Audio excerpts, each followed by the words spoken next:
শীতকাল চলে এসেছে, তাই ভাবলাম আপনাদের সাথে এই শ্যাম্পুটি নিয়ে আলোচনা করি। এটি কিটোকোনাজল গ্রুপের একটি শ্যাম্পু। এই শ্যাম্পুটি কোম্পানি ভেদে বিভিন্ন নামে মার্কেটে পাওয়া যায়, যেমন সিলেক্ট প্লাস, ড্যান্সেল, নিজোডার, কিটোকন, কিটোজল ইত্যাদি। এখন আমরা জানবো যে কেন এই শ্যাম্পুটি ব্যবহার করা হয়। শীতকালে একটা সাধারণ সমস্যা হচ্ছে প্রায় সবারই মাথায় খুশকি হয় এবং সেই খুশকি থেকে চুলকানি হয়। এই কিটোকোনাজল শ্যাম্পু আপনার খুশকি এবং চুলকানি দূর করতে সাহায্য করে।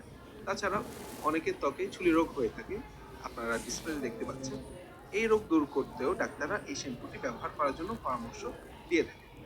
এখন আমরা জানবো যে এই শ্যাম্পুটি কিভাবে ব্যবহার করব। এই শ্যাম্পুটি সপ্তাহে সাধারণত 2 থেকে 3 দিন ব্যবহার করা হয়, তবে চিকিৎসকের পরামর্শ অনুযায়ী আরও বেশি ব্যবহার করা যেতে পারে। এই শ্যাম্পুটি ব্যবহারের পূর্বে বোতল ভালো মতো ঝাঁকিয়ে নিতে হবে।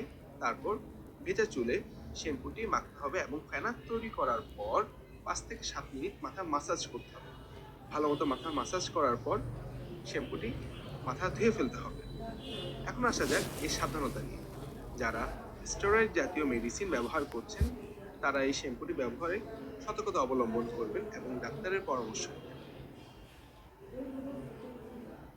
এই শ্যাম্পুটি 25 থেকে 30 ডিগ্রি সেলসিয়াস তাপমাত্রার নিচে শুষ্ক স্থানে এবং আলো থেকে দূরে রাখতে হবে।